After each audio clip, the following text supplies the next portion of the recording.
You're listening to WZYE 95.9 FM. You are listening to WZYE 95.9 FM, the most influential name in Caribbean radio in the tri-state area.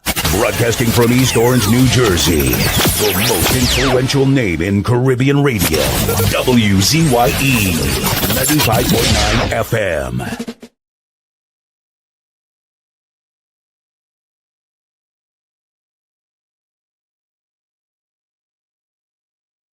We give thanks to you, the creator of the universe, the cosmic and divine energy that resides in all human beings, and humbly beseech you to direct and prosper the deliberations of the members of this house here assembled for the advancement of your glory and the trust and welfare of the people of Trinidad and Tobago.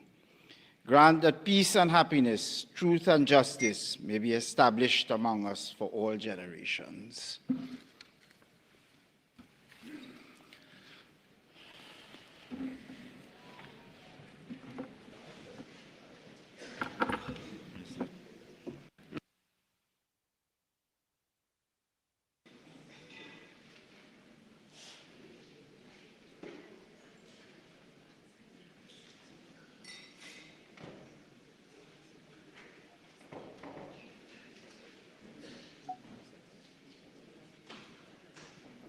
Oath or affirmation, announcements by the Speaker, bills brought from the Senate, petitions, papers. Honorable Minister of Finance.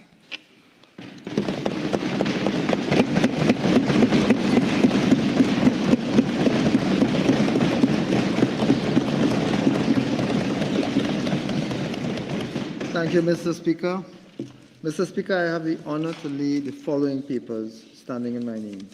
The audited financial statements of the National Investment Fund Holding Company Limited for the financial year ended December 31st, 2024. 2. The consolidated audited financial statements of Caribbean Airlines Limited for the financial year ended December 31st, 2016. 3. The audited financial statements of the National Maintenance Training and Security Company Limited for the financial year ended December 31st, 2024. 4. The draft estimates of expenditure for the financial year 2026. 5. The draft estimates, details of estimates for recurrent expenditure for the financial year 2026. 6. The draft estimates of revenue and expenditure of the statutory boards and similar bodies and of the Tobago House of Assembly for the financial year 2026. 7. The draft estimates of the development program for the financial year 2026. 8. The draft estimates of revenue for the financial year 2026. 9. The Social Sector Investment Program 2026. 10. The Public Sector Investment Program Trinidad 2026. 11. The Public Sector Investment Program Tobago 2026. 12. The State Enterprises Investment Program 2026. And 13. The Review of the Economy 2025.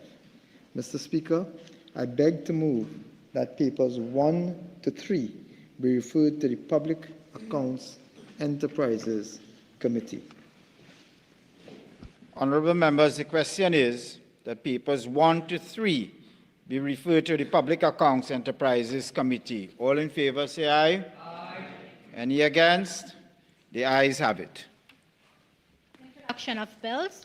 The Appropriation Financial Year 2026, Bill 2025, in the name of the Minister of Finance.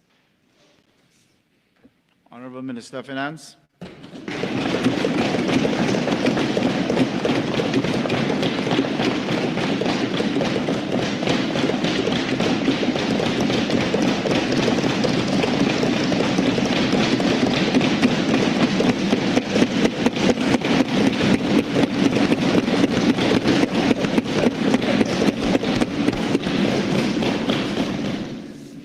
Mr. Speaker, I beg to move that a bill entitled An Act to Provide for the Service of Trinidad and Tobago for the financial year ending on the 30th day of September 2026 be read a second time. Mr. Speaker, I am honored to deliver the UNC's inaugural budget.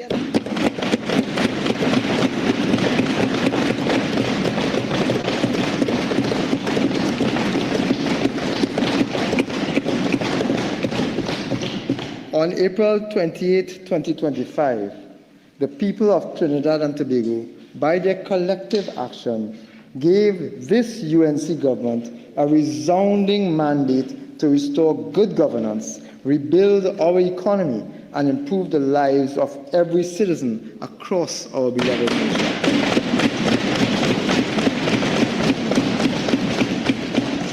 They asked for sincerity and compassion in government. They asked for a credible plan to move Trinidad and Tobago forward. They asked for jobs, growth, prosperity, and social peace. It is therefore a profound privilege to present the 2026 budget to this honorable House.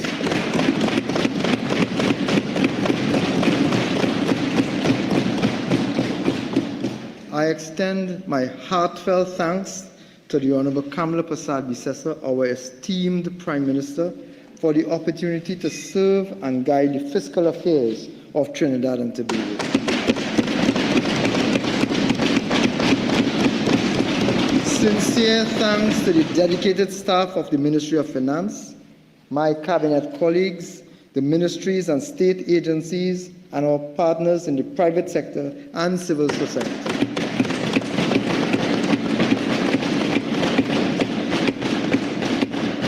Most importantly, thanks to the people of Trinidad and Tobago who participated in our budget consultations. Your voices have been heard. This budget is a product of national effort, and it belongs to all of us. Finally, thanks also to my constituents of Faizabad who voted to give me my seat here in the Parliament.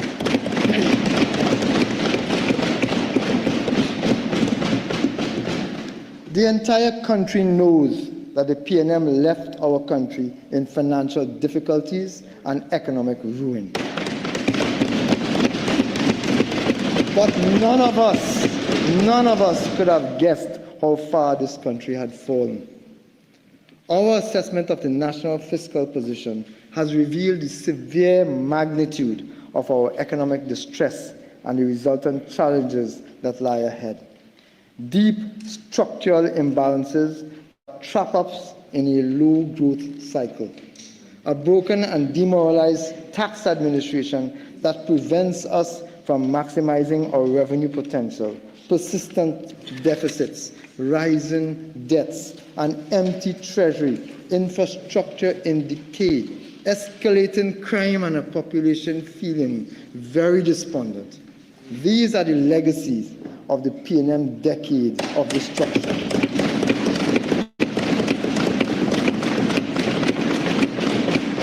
For 10 years, the Rowley administration presided over the collapse of law and order, allowing criminals to roam free and shattering public confidence in the judicial system. Our children suffered as the Couva Children's Hospital was mothballed out of spite. Financial support for children with special needs was cut and gate funding was slashed.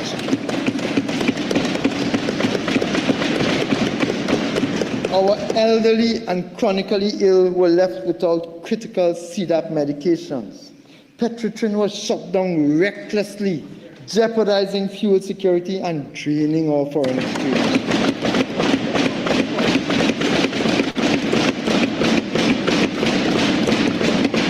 And Tobago, our sister isle, was abandoned.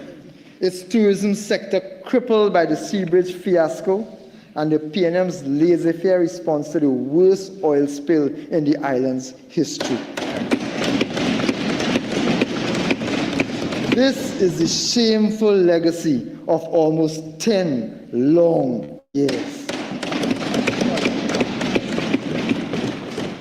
Mr. Speaker, the UNC government is taking decisive action in the interests of Trinidad and Tobago.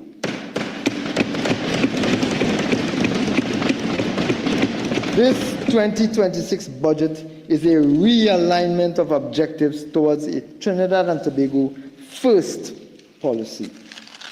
This budget is underpinned by clarity of purpose and anchored by 5 strategic pillars, each a critical dimension of national development, designed to deliver tangible and sustainable outcomes for the people of Trinidad and Tobago.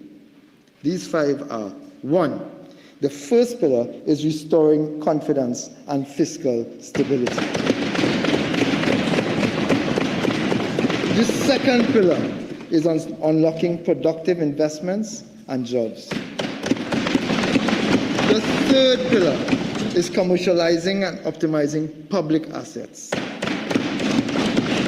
The fourth pillar is modernizing infrastructure, transport, and digital services. And the fifth pillar is protecting the people through social investments and safety nets. Mr. Speaker, immediately following our victory in the last election, we set out to work with urgency, discipline, and an unshakable commitment to deliver. In our first 6 months, we moved swiftly with tangible actions, real achievements, and measurable impacts that have already begun changing lives. We developed justice to former colony workers. While the former administration left them waiting for a decade, this government in just 150 days delivered land leases to more than 200 former colony 1975 villages. Promise made, promise kept. We secured landmark energy deals. We signed a historic agreement with ExxonMobil, which has the potential to strengthen Trinidad and Tobago's energy security. On the 8th of October 2025, we obtained the Office of Foreign Assets Control, the OFAC license from the United States Treasury Department to pursue development of gas on the Dragon Field. These advancements will attract significant foreign investments, create jobs, and unlock new revenue streams. Mr. Speaker, promise made, promise kept. We took the fight to the criminals, Mr. Speaker. We created 3 specialized ministerial portfolios: justice, defense, and homeland security, to prioritize targeted attention on zones of national security weaknesses. We have appointed a new Commissioner of Police who is leading an aggressive, coordinated attack and offensive against crime. And these results have been immediate. Murders and violent crimes are down by 40% compared to last year. Promise made, promise kept.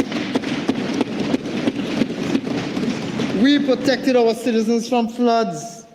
To correct a decade of neglect under the former administration, we launched a targeted flood mitigation and shelter management exercise with drain clearance, river desilting, embankment reinforcement, and road rehabilitation in flood-prone communities. Mr. Speaker, promise made, promise kept.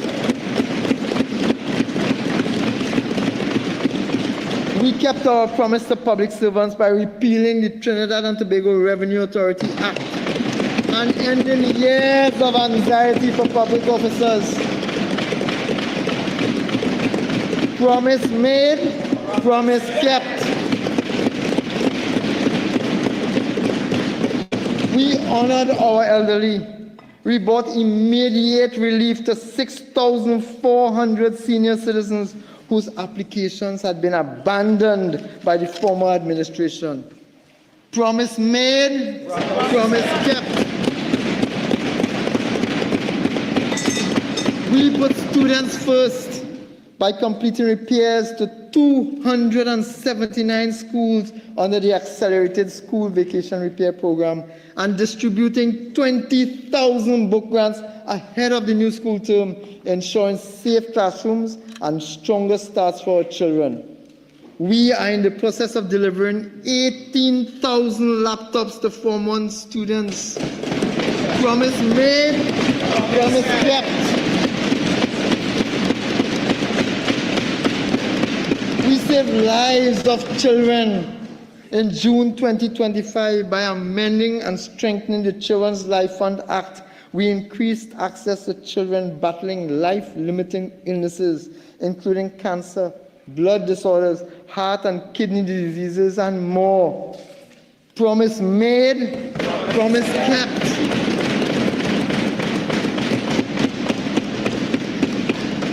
We are reviving neglected facilities by initiating the rehabilitation and full operationalization of the abandoned Cougar Children's Hospital, the National Therapeutic Resource Center at Carson Field, and the UWI Davie campus, left to rot by the last government.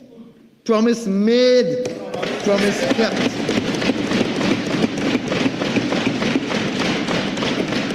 We upgraded public health care by restructuring the CDAP program to include new medicines and launching CDAP Plus for specialized drugs at affordable, regulated prices. Promise made, promise kept.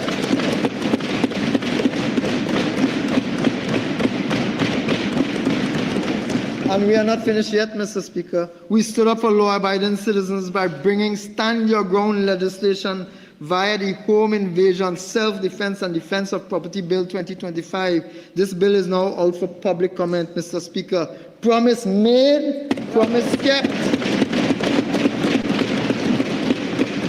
We halted the property tax that created anxiety for thousands of persons, including the elderly, retired, and low-income persons. Mr. Speaker, promise made, promise kept. We honored the outstanding wage settlement for NIB workers by immediately authorizing the payment for the period 2014 to 2016, which the former government had inexplicably withheld. This is the first step in engaging with the wider public service. Mr. Speaker, promise made, promise kept. This is the record. This is the record of a UNC government that performs. The first 150 days have proven one thing for sure. When you put the UNC in charge, progress is inevitable.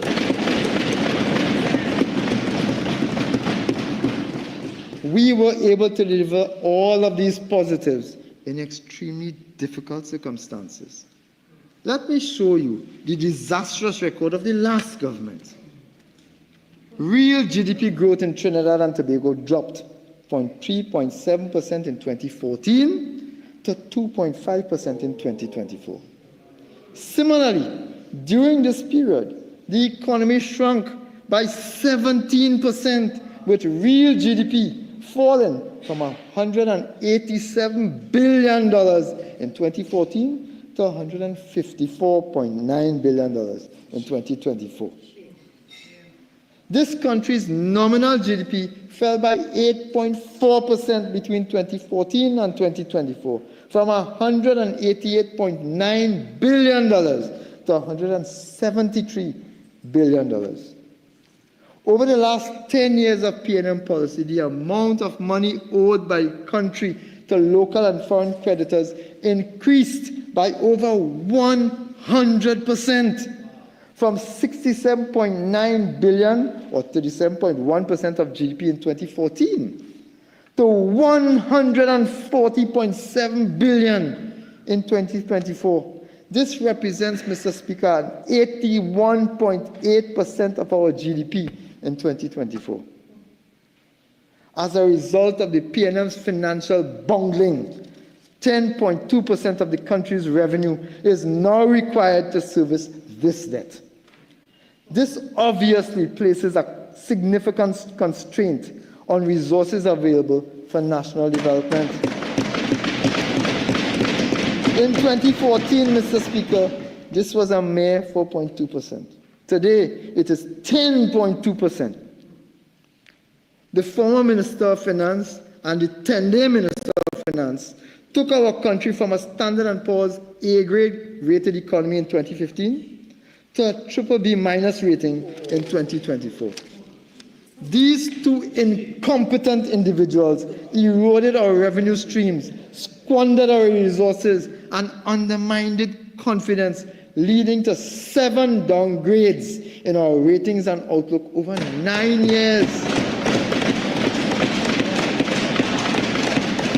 Over the same period, Moody's Investor Services downgraded us from investment grade in 2014 to junk status under them.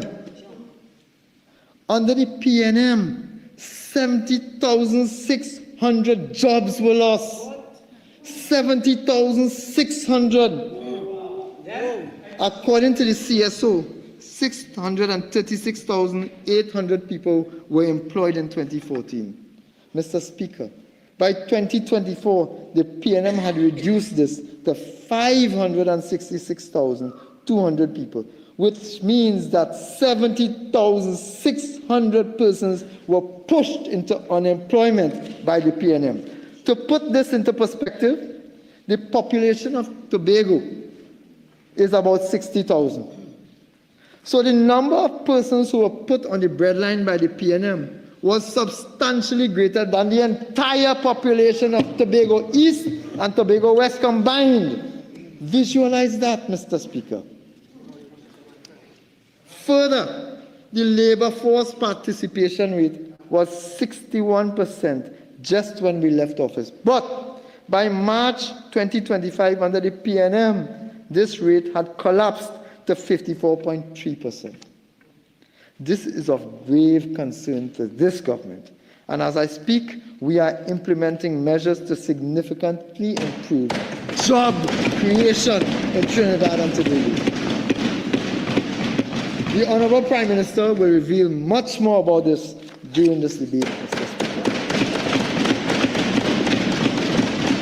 Let's look at our foreign reserves. At the end of calendar year 2014, Trinidad and Tobago's net official reserves stood at US $11,497.1 million, equivalent to 12.9 months of prospective import cover. Let me repeat that. At the end of calendar year 2014, Trinidad and Tobago's net official reserves stood at US $11,497.1 million, equivalent to 12.9, almost 13 months of import coverage. Would you believe, Mr. Speaker, that by March 2025, the official reserves had collapsed substantially to $5.272 million, representing just 6.1 months of prospective import cover? This has been the destructive legacy of the wicked PNM over the last decade.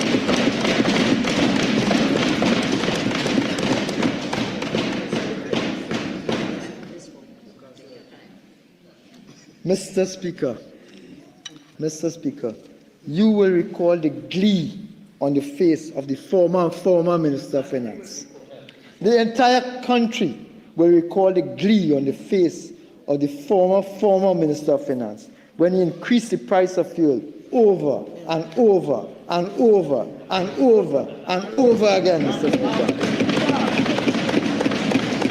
Let me remind you that the then minister gloated and sneered that because citizens had not rioted yet, he could raise the price of gas again. And he did, again and again and again, Mr. Speaker. While citizens suffered in pain and frustration as the cost of living skyrocketed, the PNM government continued to pile pressure on the backs of those least able to afford.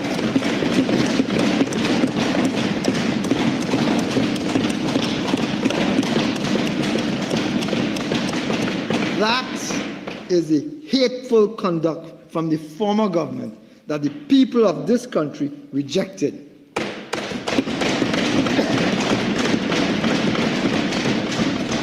So let me announce the first measure of this caring government in this budget that will benefit every single citizen of Trinidad and Tobago. Today, Mr. Speaker, today, look at the glee on my face as I make this announcement. The previous PNM government has been unfairly overcharging citizens for super gasoline. On behalf of this UNC government, Mr. Speaker, I wish to announce that in our bid to build economic fairness, the Honorable Kamla Prasad Bisasa has instructed that effective immediately, the price of super gasoline at the gas station pump will be reduced by $1 per liter.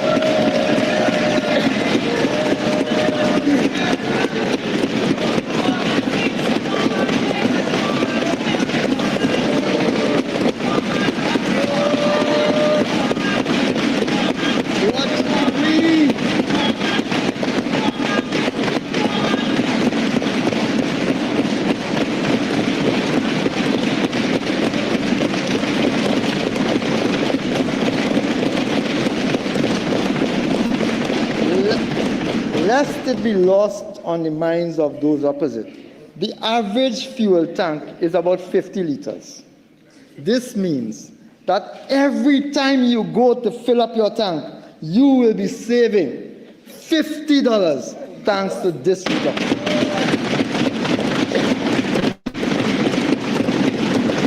When UNC wins, everybody.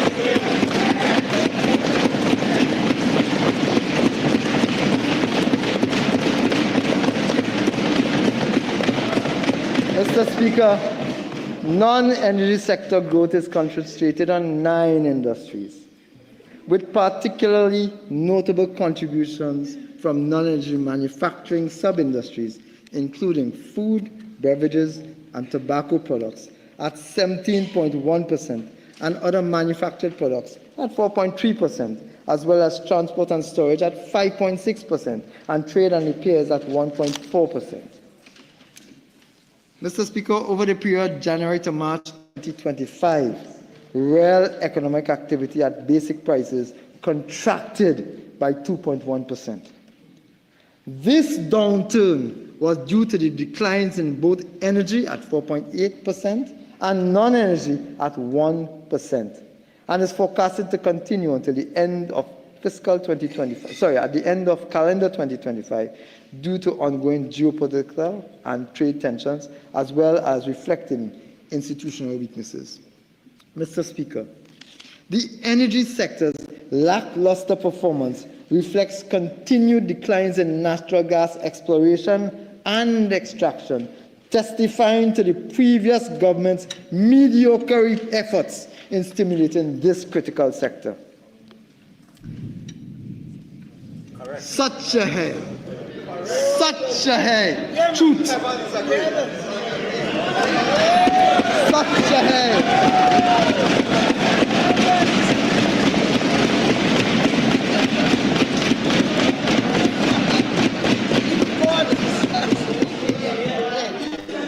The projected growth in the non-energy sector, the projected growth in the non-energy sector is driven by slower but positive growth in the non-energy manufacturing, specifically in food, beverage, and tobacco products, as well as in trade, repairs, transport, and storage.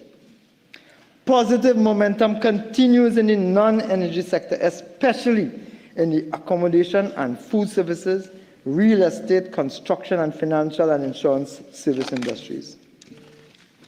Mr. Speaker, I turn to the medium-term economic outlook.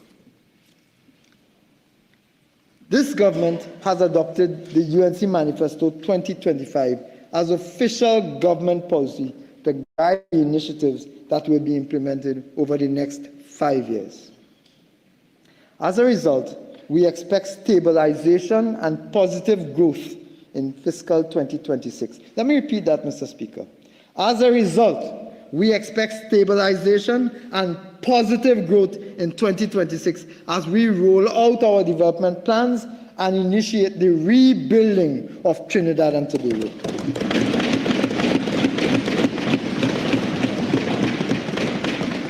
Trinidad and Tobago's economic prosperity, economic security, energy security, and regional stability have also been given a significant boost with the recent United States support for the Dragon gas proposal.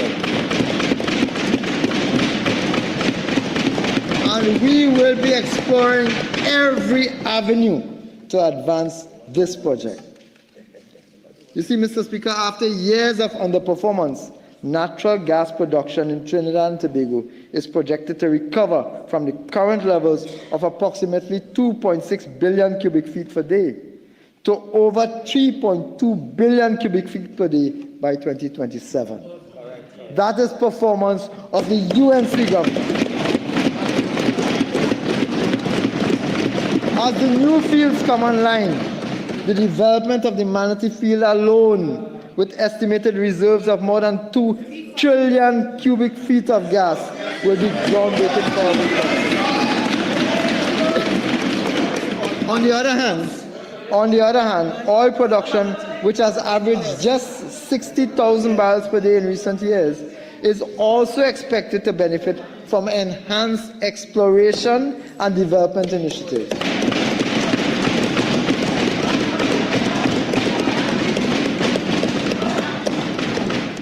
Mr. Speaker, they talk it, we do it.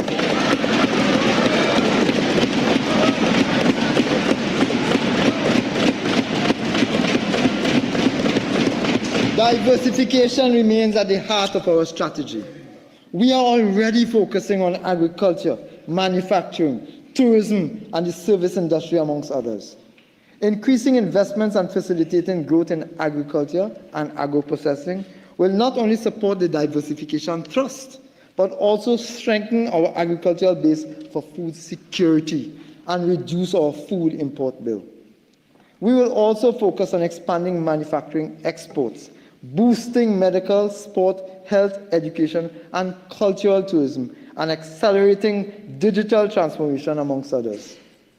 These are expected to generate employment, increase foreign exchange inflows, and create opportunities for young people and small businesses.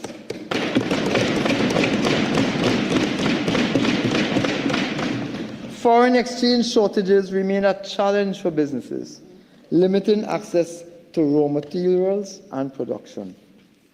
The unfair practices at major commercial banks and the Exim Bank have exacerbated these shortages. This administration will act decisively to stabilize the external position by restoring energy production and creating an enabling environment for business and investment. We will increase foreign currency inflow. We will ensure that productive sectors have access to foreign exchange. We have already installed new boards at the First Citizens Bank and the Exim Bank, and we will move to install a majority of directors at Republic Bank Limited.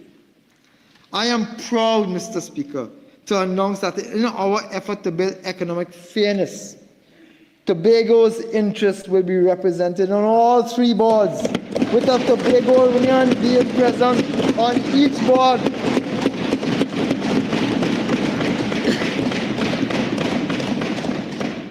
By accelerating energy production, broadening and deepening diversification, consolidating the fiscal accounts, and taking stable, proactive steps to stabilize the external sector, we will protect Trinidad and Tobago's investment-grade standing and deliver sustainable growth. Above all, our medium-term plan is about restoring confidence, protecting livelihoods, and creating diverse opportunities for every citizen. When the UNC wins, everybody.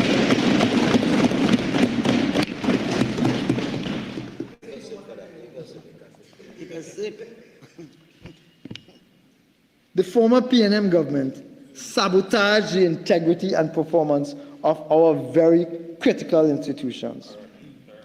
Your UNC government has already commenced the strengthening and redesigning of these institutions to be effective, accountable, and resilient. Mr. Speaker, when I assumed office, I found state enterprises in a state of absolute decay, with multiple examples of corruption, abuse of office, lack of accountability, and lack of transparency. This tells you what those on the opposite sides have been doing. Mr. Speaker, this is confirmed by the last report of the procurement regulator, which stated that $5 billion in contracts were illegally awarded by ministries in one financial year. Contracts were awarded without tendering, without key performance indicators, and with no form of monitoring for value for money, and in some instances, without any verification that contracts were in fact completed. This was a veritable feeding frenzy of enormous proportions. The Churchill-Roosevelt Highway extension has cost overruns of over $250 million on a $400 million original contract. We are being price gouged by suppliers for medicines, medical supplies, and medical services to the tune of almost $500 million a year.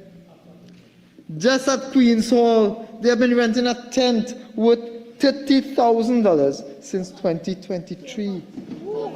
$30,000 per month. They're renting a tent for $30,000 per month since 2023. The 3-year contract would have cost $2 million thus far and would surpass $3 million when it expires for one tent. $3 million in rent for a $30,000 tent. That is the legacy of those opposite, Mr. Speaker.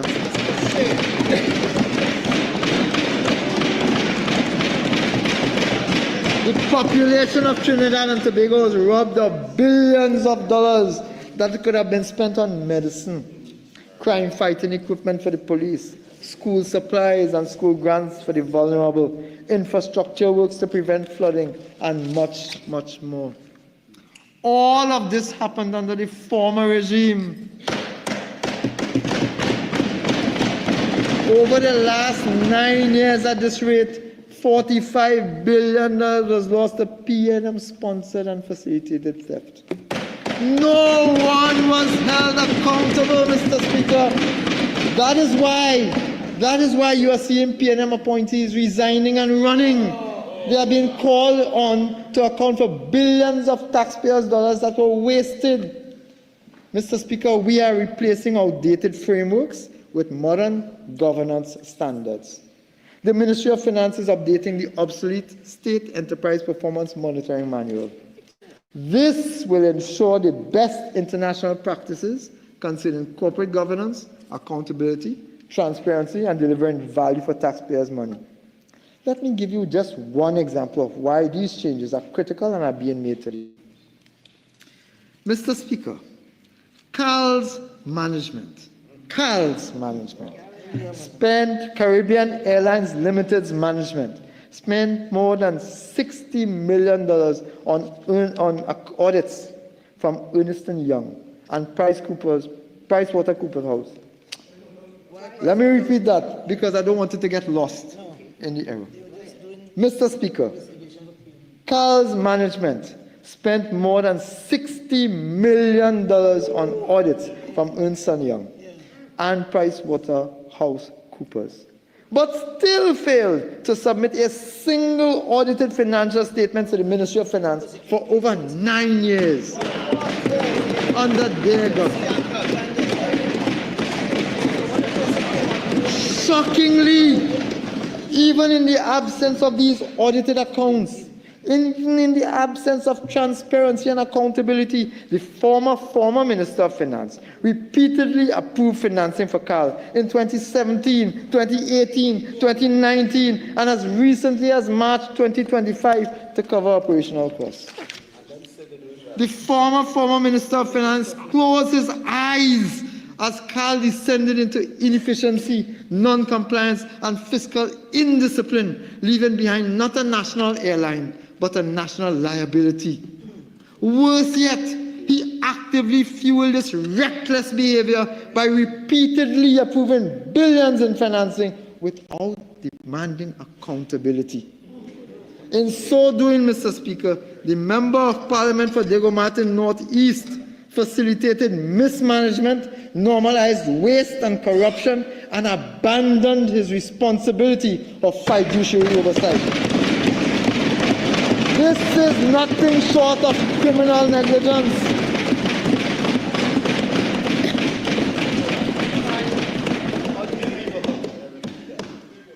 But we are fixing it.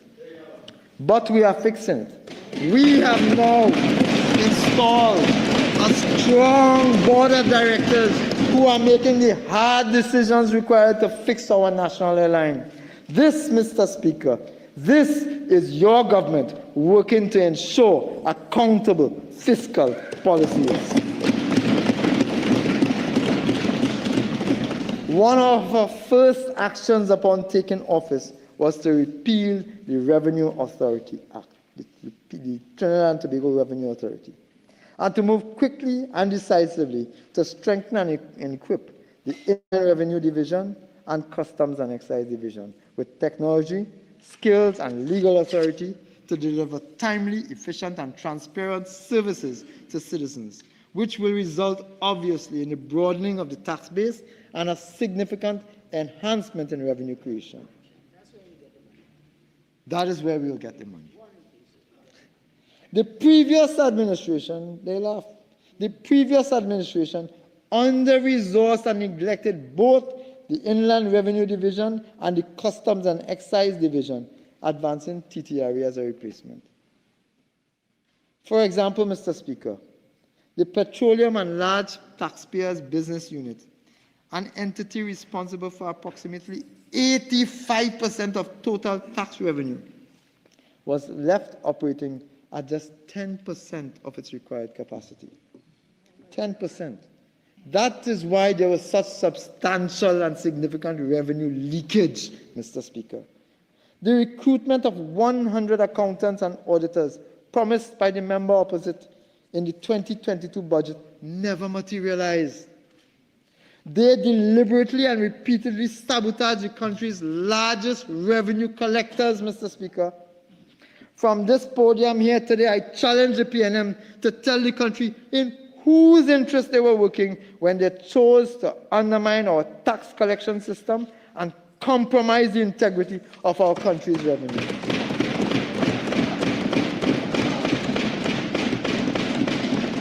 But we are fixing it, Mr. Speaker. We are fixing it. The modernization of the Inland Revenue Division is being rolled out. For well over a decade, the Inland Revenue Division has operated under severe human resource constraints. In contrast, Mr. Speaker, its approved establishment allows for 1,054 posts. As of 2024-2025, when they were in office, only 356 had been filled, with a further 286 offices being occupied by acting officers. That is a significant understaffing, Mr. Speaker. And this persistent understaffing undermines compliance and erodes the state's credibility. But we are fixing it, Mr. Speaker. To address these deficiencies, the government has advanced a three-pronged strategy: short-term measures to stabilize operations, medium-term measures to modernize system, and a long-term initiatives to strengthen institutional capacity. In collaboration with the Service Commission's department, priority is being given to filling all vacant posts and accelerating the recruitment process. Immediate action. Immediate action.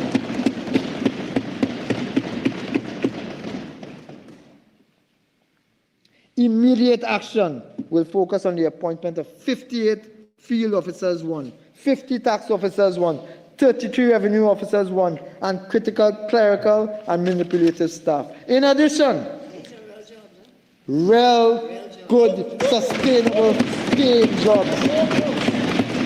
But in addition, 64 tax auditors, 60 tax monitors, 5 criminal tax investigation officers, and 48 ICT officers will be engaged on contract to expand audit coverage, arrears collection, and return processing and taxpayer services. Mr. Speaker, real jobs for real people.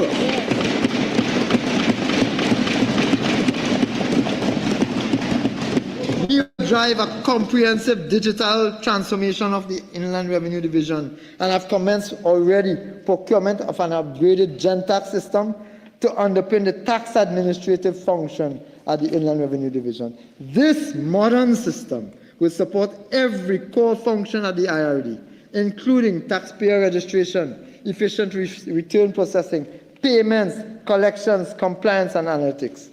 The IRD has already achieved 100% electronic tax filing, and this government will utilize and expand on the advanced features of GenTax to create a seamless end-to-end digital tax ecosystem that promotes voluntary compliance, fair enforcement, risk-based segmentation, and high-quality service delivery.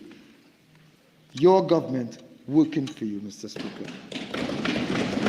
Further, the Tax Administration Improvement Unit will be expanded to address the evolving needs of taxpayers. The immediate priority of the Inland Revenue Division is to stabilize its operational capacity through targeted staffing interventions. It is anticipated that with this coordinated approach with the Service Commissions Department, the promotion of all officers acting in vacant posts and the filling of all vacant entry-level positions will be completed, Mr. Speaker, by February 2026. Obviously, this will result in increased revenue collection. The Customs Administration, Mr. Speaker, Customs and Excise Division. Customs administrations across the world strike a balance between border protection and trade facilitation. In our context, where customs duties, VAT, and motor vehicle taxes constitute a significant share of tax revenue, the Customs and Excise Division is central to both national security and economic management. Furthermore, the Customs and Excise Division is charged with deterring the illegal movement of firearms, narcotics, counterfeit goods, hazardous substances, and undocumented persons. Despite its mandate, the Customs and Excise Division has suffered severe constraints over the past 9.5 years, including outdated legislation, outdated ICT systems and infrastructure, such as the automated system for customs data, the ASICUDA, understaffing at the division, and limited capacity for electronic screening and enforcement at transit ports. But this government is fixing it, Mr. Speaker. To address these challenges, this administration has commenced concerted initiatives to drive the modernization of the Customs and Excise Division. We are moving swiftly to fill all vacancies in the Customs and Excise Division. We have already adopted targeted intervention by recommending to the Director of Personnel Administration individuals currently acting in key roles for promotion. The recruitment process for Customs Guards 1, Customs and Excise 1, and the key information technology to support the recently upgraded ASICUDA system is at a way advanced stage. Real jobs for real people doing real work. In parallel with staffing, we will roll out a comprehensive training program. Hand in hand with our concerted drive to fill these vacancies, we will roll out an all-inclusive training program. The division will conduct more frequent risk-based assessments and audits of establishments, Audit teams, which are part of the division's regulatory unit, will be trained in digital audit techniques, equipped with modern tools created by the World Customs Organization and guided by annual schedules and surprise spot checks of importers and brokers. This combined approach, led by this government, Mr. Speaker, will ensure greater compliance, quicker processing, and more consistent enforcement, thereby safeguarding government revenue and promoting fairness in the excise system. We aim to deploy preventative officers to excise establishments to boost enforcement and reduce revenue leakages. To enhance efficiency at transit ports, staff will be reassigned to critical units such as valuations, post audits, and transit sheds. Retired officers will be engaged to mentor recruits, while additional cashiers will be employed to extend payment hours at customs locations. Mr. Speaker, over the next 24 months, the Customs Training School will be upgraded with modern facilities, simulation labs, online learning capacity, and a structured curriculum aligned to the World Customs Organization standards.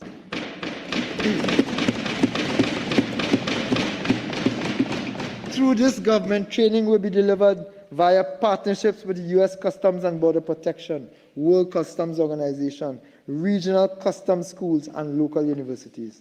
Training will cover all officer levels, from induction for recruits to continuous professional development and nationwide e-learning. Leadership programs already launched with U.S. Customs and Border Protection support will also be expanded to build the next generation of supervisors and managers through targeted training, mentorship, and rotational exposure.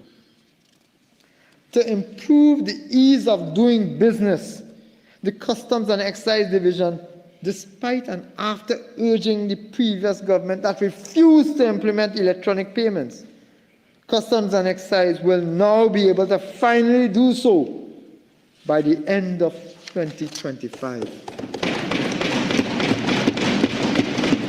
We are fixing the problems, Mr. Speaker. In partnership with the United Nations Conference on Trade and Development, UNCTAD, we have launched an 18-month program to upgrade the Assecuda system. Under this arrangement, our trade and customs operations will be modernized through extended digitization of customs using Assecuda World and Ashub platforms by streamlining processes, reducing manual interventions, and strengthening risk management. These processes will significantly reduce clearance times, aiming to transfer between private bonded warehouses within 24 hours, and will obviously lower costs associated with international trade.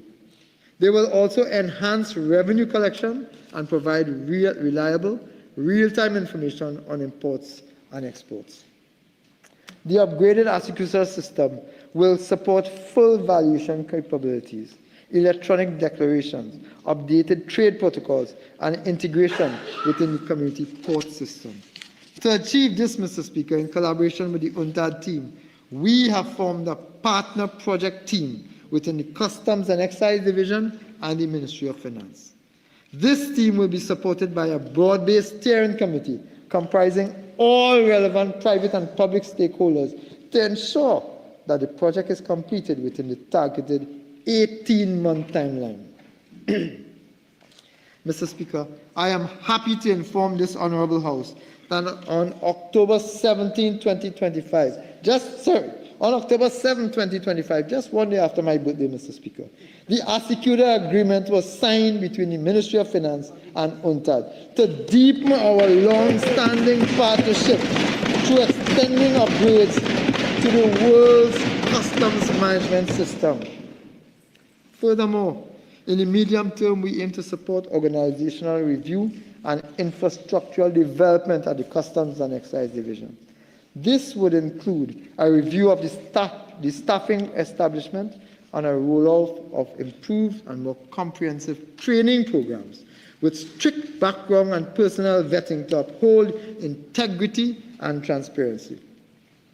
In keeping with its strategic direction, risk management will be embedded across cargo examination, verification, and delivery to boost efficiency, revenue collection, border protection, and the ease of doing business, Mr. Speaker. To drive this reform agenda, a designated project team has been established which will be mandated to oversee the implementation of this project. To strengthen preventative and enforcement capabilities, the Customs and Excise Division will expand its specialized units over the next 15 to 24 months, enhancing capability and capacity in marine interdiction, canine detection, drone surveillance, and intelligent analysis. These efforts will be supported by the acquisition of patrol vessels, scanners, vehicles, communication systems, and modern surveillance tools to improve rapid response and non-intrusive inspections. Operations will also be better integrated through a centralized command center, joint task forces, and standardized protocols for intelligence sharing and coordinating action. This institutional strengthening of Customs and Excise Division is a matter of national survival. For too long, our borders were left unsecured, our systems outdated, and our enforcement capacity weakened. Under this new administration, through strong oversight, we will build a more robust and accountable Inland Revenue Division and Customs and Excise Division. Mr. Speaker, when the UNC wins, trade, business, small and medium-sized businesses also win. The international financial system increasingly demands that countries adhere to the highest standards of transparency and cooperation, and failure to do so carries real costs in terms of borrowing, investments, and reputation. Since assuming office, this government has acted with urgency and focus to finalize the outstanding requirements. Again, Mr. Speaker, I am pleased to announce that Trinidad and Tobago, under the guidance and management of the Prime Minister Kamla Persad-Bissessar, is on course to be removed from the European Union's list of non-cooperative jurisdictions for tax purposes in February 2026. Currently, 2 criteria is left to be met before we can be formally removed from the list. The first criteria, 1.1, concerning the automatic exchange of financial account information. Trinidad and Tobago is scheduled to be cleared in the upcoming AEOI Peer Review Committee update, which will be published in December 2025. The second criteria, 3.2, related to the base erosion and profit shifting country-by-country reporting standard. This was confirmed by the OECD's peer review compilation report released in 2025, which concluded that Trinidad and Tobago's domestic and exchange of information frameworks now meet the minimum international standards, released in September 2025, paving the way for our delisting in February 2026. We expect that such delisting will lower our borrowing costs, deepen our capital market, enhance revenue, and strengthen foreign exchange inflows. For our financial institutions, stronger correspondent banking ties will reduce transaction costs and accelerate payments, directly improving, Mr. Speaker, the ease of doing business. Diplomatically, delisting will remove a significant barrier that has constrained relations with EU member states. With this obstacle lifted, Trinidad and Tobago will be able to unlock greater cooperation in climate, finance, security, technology transfer, and capacity building. I turn now to multinationals, Mr. Speaker, and the reforming of transfer pricing. Multinational corporations must pay their fair share of taxes. For years under the previous government, the issue of transfer pricing was raised, but was never addressed in a cohesive, structured manner. A study by the ECLAC estimated that Trinidad and Tobago lost approximately $17.5 billion over 8 years due to the failure to act on transfer pricing. Until now, no effort has been made to protect the public purse. This government will once and for all review, make adjustments, and implement transfer pricing legislation to secure and fortify our revenue base. This primary legislation, Mr. Speaker, this primary legislation will be followed by secondary legislation and regulations that will provide the detailed rules and methodologies and compliance obligations to ensure smooth and effective implementation. Concomitantly, a comprehensive training program for transfer pricing techniques, documentation requirements, and audit methodologies will be rolled out at the Inland Revenue Division. These initiatives, Mr. Speaker, will ensure that multinational companies that operate in our jurisdictions pay their fair share of taxes to the people of Trinidad and Tobago.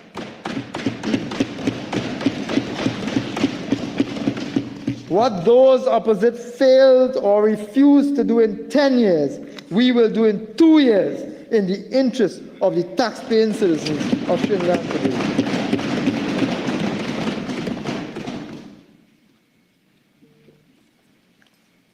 The benefits to Trinidad and Tobago are wide-ranging, securing revenues and adjusted profit shifting to key sectors, including oil, gas, petrochemicals, finance, and services.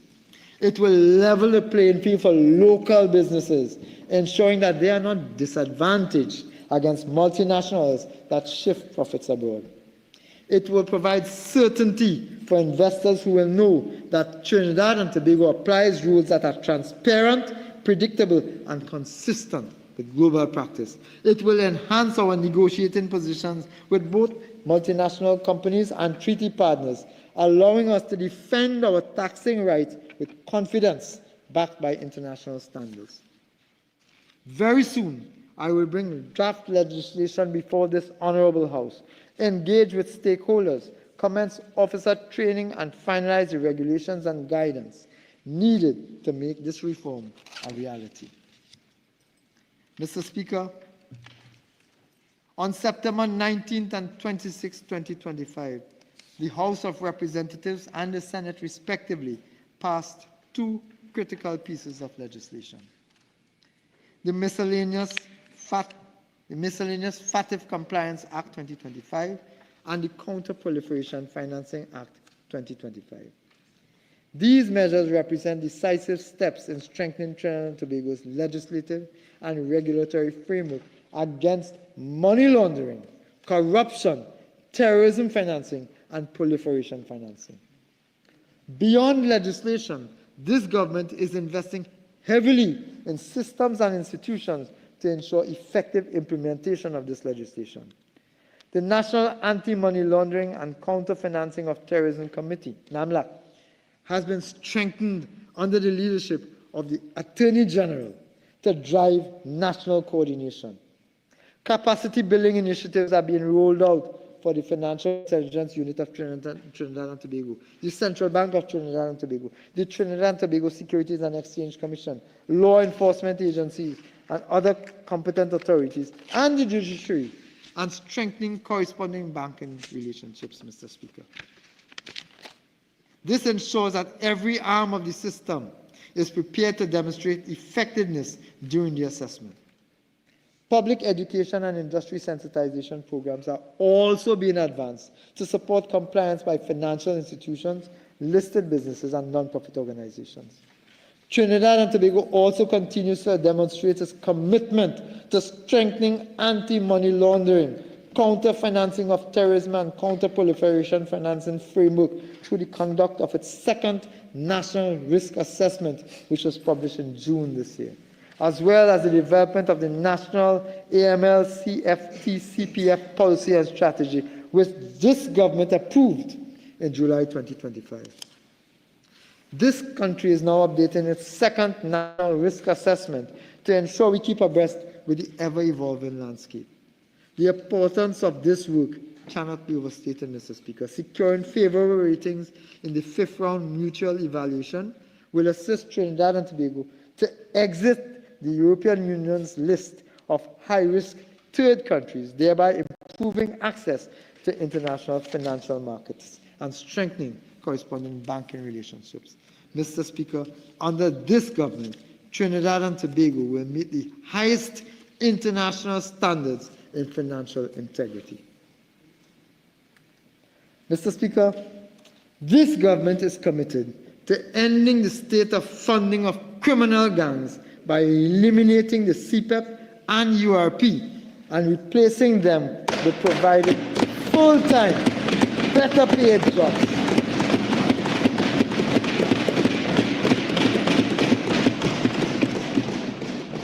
To this end, I have established an employment fund in the Ministry of Finance with $475 million, which will be utilized with the $310 million in the unemployment fund for job creation. Our Honorable Prime Minister will provide greater detail on this very critical job creation exercise during her contribution in this speech.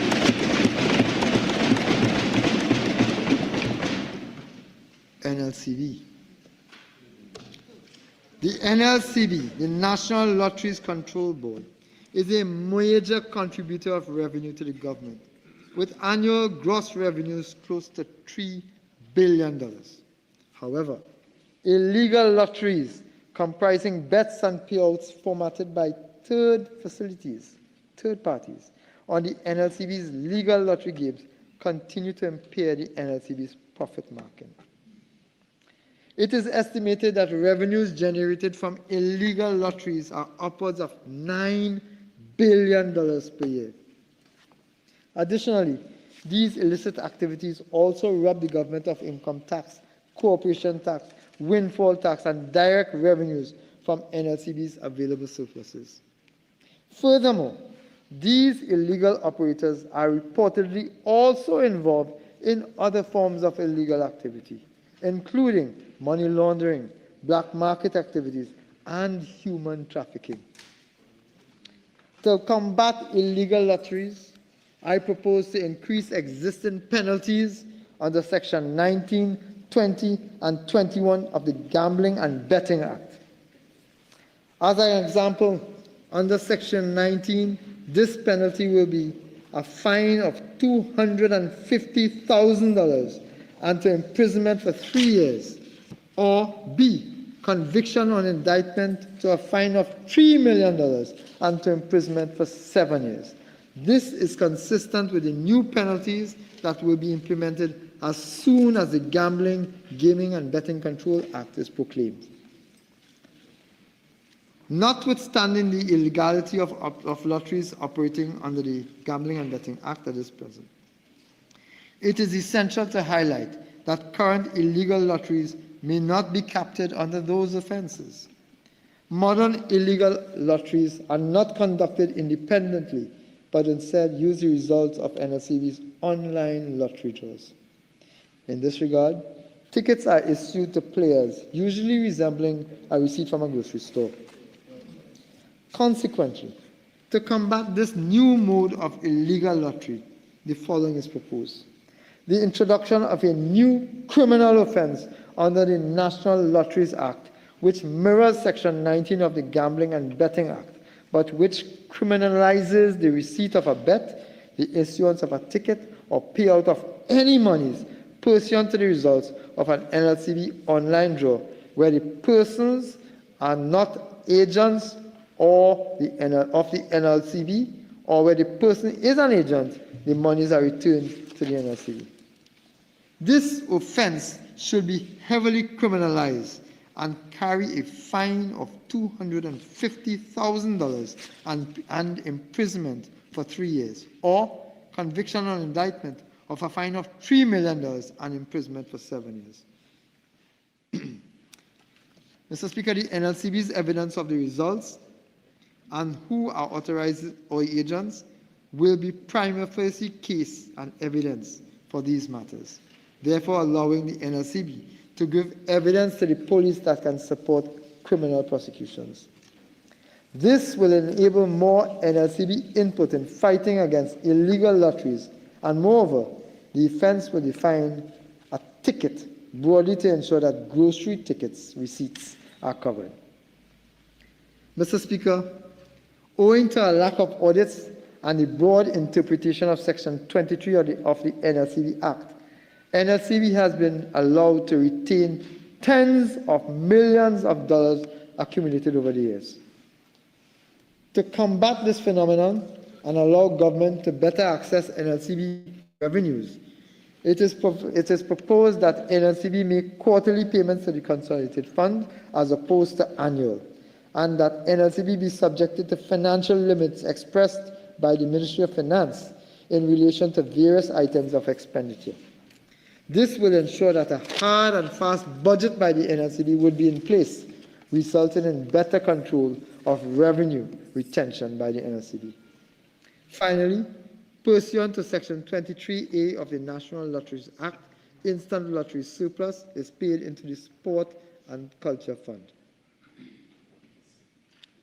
However, over the years, the instant lottery has not been profitable, resulting in some years having no deposits into the Sports and Culture Fund.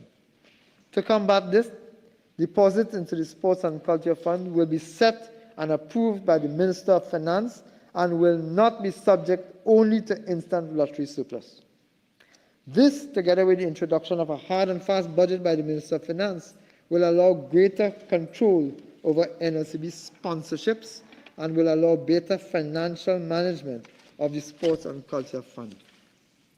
The committee, Mr. Speaker, I propose the establishment of a Financial Oversight and Appropriations Committee, an FOAC. This committee will provide oversight and performance management for the government. It will have the authority to review, approve, and monitor all budget items, such as ministerial expenditure, projects, and investment decisions across all ministries at the sole discretion of the Honorable Prime Minister. This committee will work alongside the relevant ministry representatives and stakeholders to ensure the execution and proper management of state resources. The committee will be chaired by the Prime Minister, and the deputy chairs will be the Minister of Finance. The FOAC will screen major expense items, investment opportunities, projects, and funding proposals at a strategic level and provide oversight and governance to advance proposals before Cabinet consideration and the FNGP. I also propose the establishment of an Economic Resilience Council. Recognizing the imperative of sustained economic growth, diversification, and national economic resilience, the Economic Resilience Council will be established to serve as a strategic advising and policy coordinating body. It will support and guide economic development, initiatives that attract investment, stimulate entrepreneurship, generate employment opportunities, and promote equitable prosperity for all citizens. The Minister of Finance will chair the ERC and retain commercial consultants as needed to provide subject matter expertise. These consultants will work alongside relevant ministry representatives and applicable stakeholders to ensure the execution and proper management of state resources in line with the approved budget and official policy framework. The committee will oversee the financial evaluation and approval of all economic transformation strategies, borrowings, investments, and projects over $50 million. The Council is mandated to support the nation's economic transformation by facilitating investment, fostering innovation, promoting competitiveness, and guiding the transition towards a knowledge-based, export-oriented, and inclusive economy. Your government, Mr. Speaker, working for you. I turn now to our campaign promise to address the outstanding negotiations for the Public Service Association.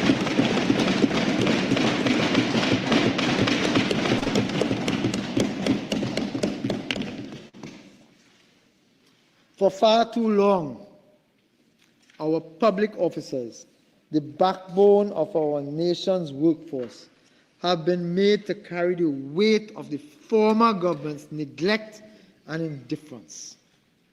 This government is taking this bold and historic step to restore justice, dignity, and respect to the hard-working men and women of the public service. After 9 long years of stagnation, we are committed to finally bringing all parties back to the bargaining table to address this long overdue problem.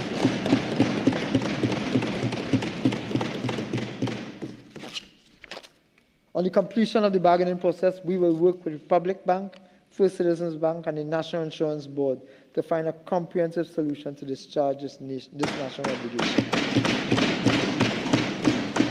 This government is focused on delivery and not delay, workers' rights and not neglect, appreciation and not excuses.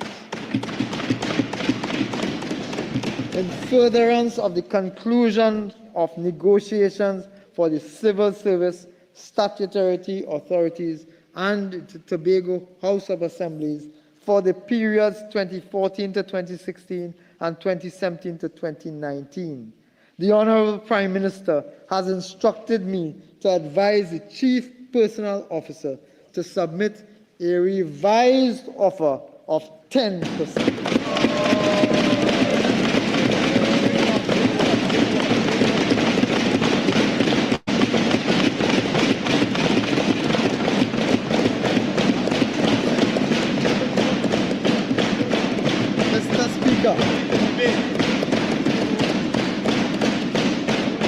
Mr. Speaker, promise made, promise kept. Because when the UNC wins, public servants win. Public servants wins.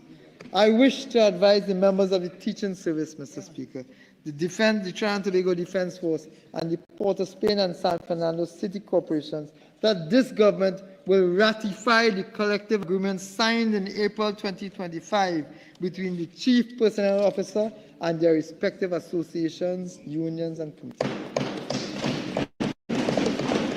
The recurrent cost of implementing these agreements is estimated at $214 million annually, with arrears of $730 million as of December 2025. I would like, Mr. Speaker, to share some additional policy decisions that the government will undertake to improve the lives of all public servants, teachers, and central government daily rated workers. Upon assuming office, I must say that I was shocked to learn that our retirees in these groups were removed from the UNIMED Group Health Plan precisely when medical issues are most likely to occur. The need for health insurance then becomes more critical. Accordingly, with my Prime Minister's guidance, I have instructed that an appropriate request for proposals be prepared and issued to seek proposals from the market for an option that allows our retirees and their families to maintain membership in the public sector health plan.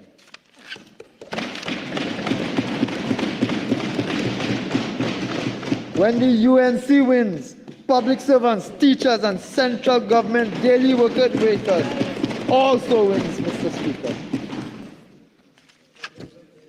The job evaluation exercises for the civil services are estimated to be completed within the next 6 to 8 months. This major exercise marks a significant milestone in the modernization of the public service. This government is committed to achieving this exercise within 6 to 8 months. However, apart from the revised job descriptions with updated duties and responsibilities, it will provide another significant opportunity for nationals of this country.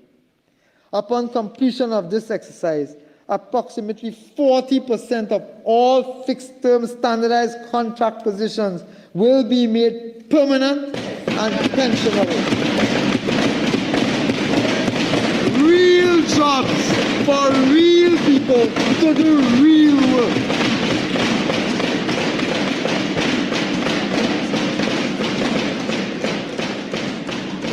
When UNC wins, workers wins.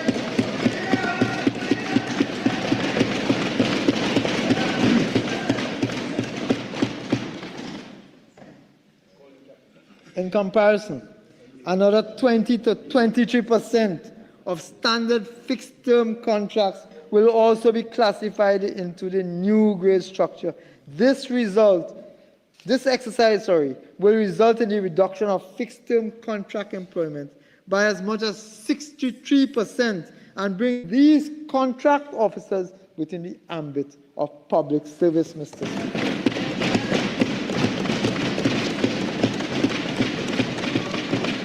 You see, Mr. Speaker, when UNC wins, even contract workers win.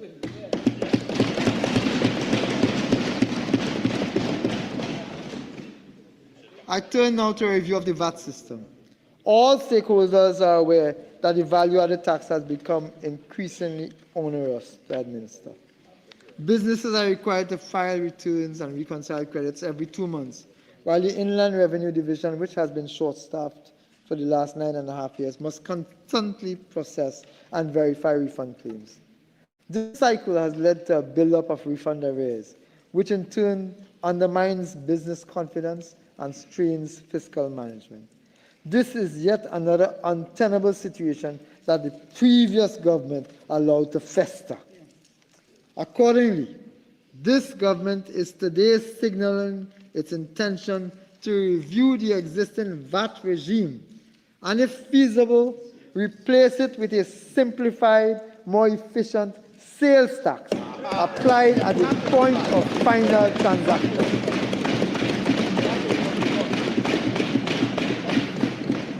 The concept of the sales tax is simpler, more straightforward, easier to administer, and eliminates the persistent and complex problem of calculating and auditing refund claims. We plan to initiate this review in the current fiscal year with the necessary technical guidance. This transition will require comprehensive legal amendments, administrative restructuring, IT reconfiguration, and close consultation with stakeholders across the country. At the same time, the government will clear the backlog of VAT refunds and bring closure to outstanding arrears. We will also ensure that any transition to sales tax is revenue neutral and socially balanced with appropriate protection for low-income households. When UNC wins, businesses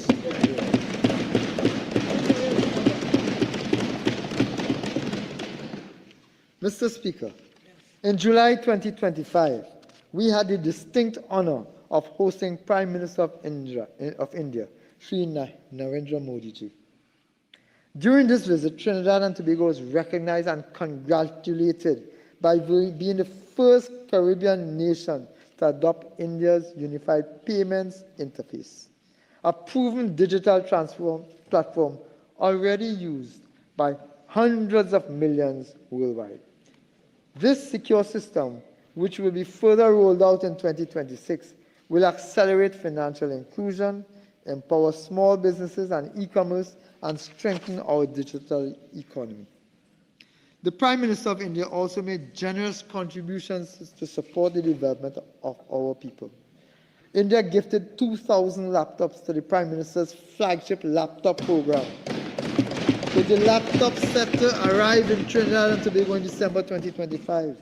In agriculture, India donated agro-processing machinery valued at $1 million to NAMDEVCO and extended technical support to farmers, to natural farming systems. Our healthcare sector also benefited from the generous donations of 20 hemodialysis units and 2 sea ambulances, which will significantly boost our capacity in chronic and emergency care. Mr. Speaker, between October and November 2025, a 50-day Jaipur foot artificial limb fitment camp has been established at the Wali Nagar site, benefiting 800 individuals in Trinidad and Tobago. Importantly, we signed a memorandum of understanding on the Indian pharmacopoeia for the long-term supply of affordable, quality generic drugs and treatment opportunities. The program of cultural exchanges for 2025 to 2028 between the two nations was renewed, providing opportunities for steel pan artists and cultural practitioners to showcase their talent in India. Mr. Speaker, when the UNC wins, cultural activities and cultural activists and musicians also win. India also extended their overseas citizenship of India eligibility to the 6th generation of our diaspora, strengthening bonds with thousands of our citizens. Mr. Speaker, with Grenada, we are rebuilding an energy and trade bridge, unlocking Grenada's resources alongside Trinidad and Tobago's world-class services. On July 29, 2025, the Trinidad and Tobago and Grenada Chambers of Industry and Commerce signed a cooperation agreement to pursue joint ventures, market access, and regional expansion.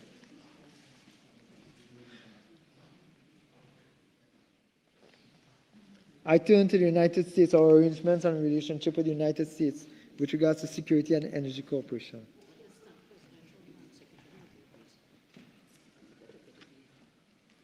Mr. Speaker, my Prime Minister has just returned from a successful trip to the United States.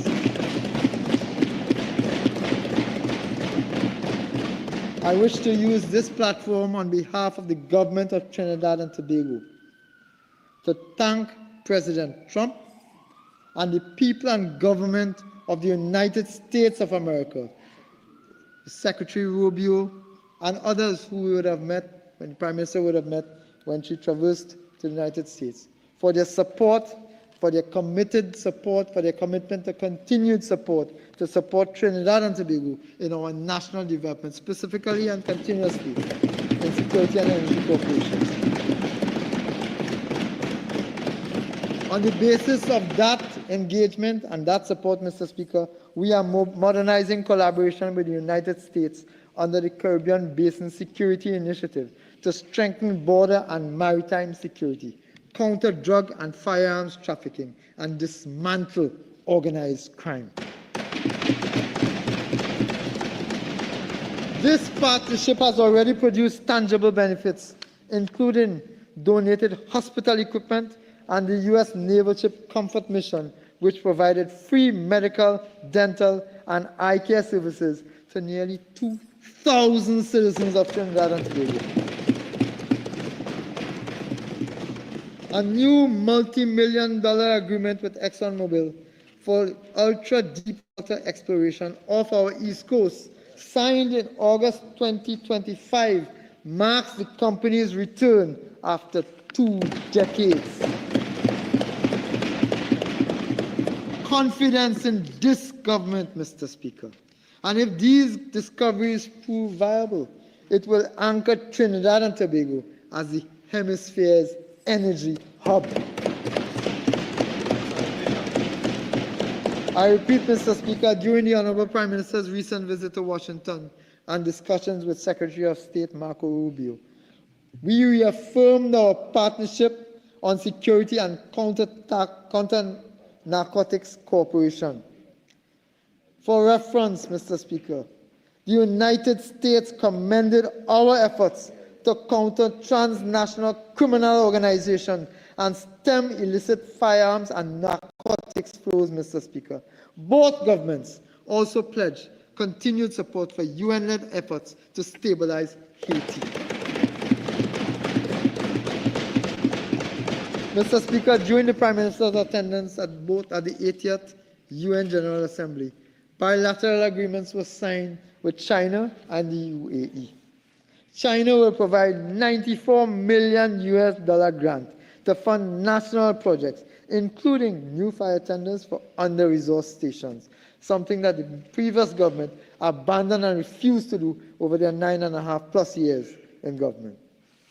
The UAE arrangements allow visa-free entry for diplomatic and official passport holders and introduces an MOU to rehabilitate the Couva Children's Hospital.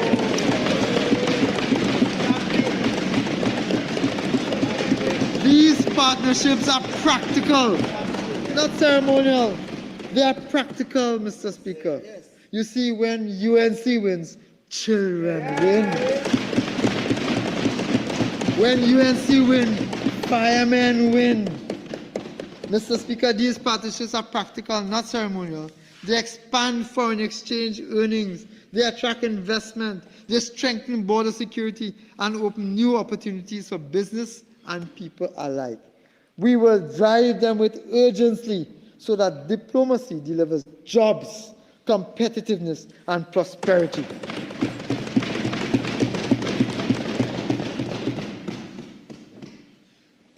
Modern infrastructure, Mr. Speaker, is the backbone of a modern economy.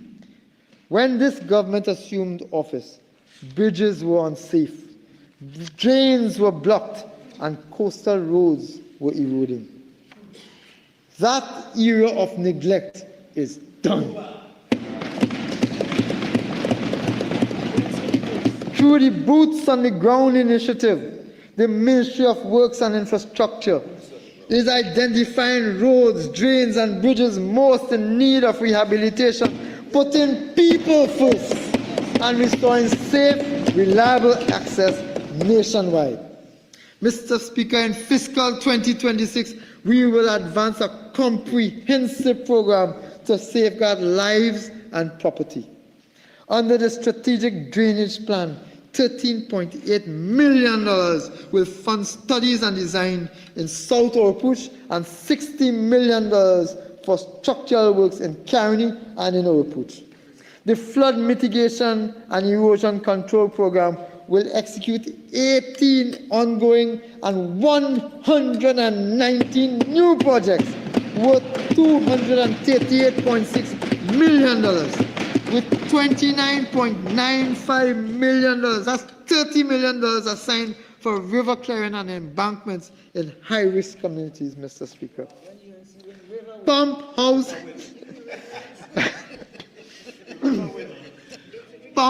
upgrades and the near completion of the Caroni River Rehabilitation Project will reinforce defensives and protect farmlands and homes. These 566 projects will bring lasting solutions and more climate resilience communities across Trinidad and Tobago. Mr. Speaker, when UNC wins, everybody wins.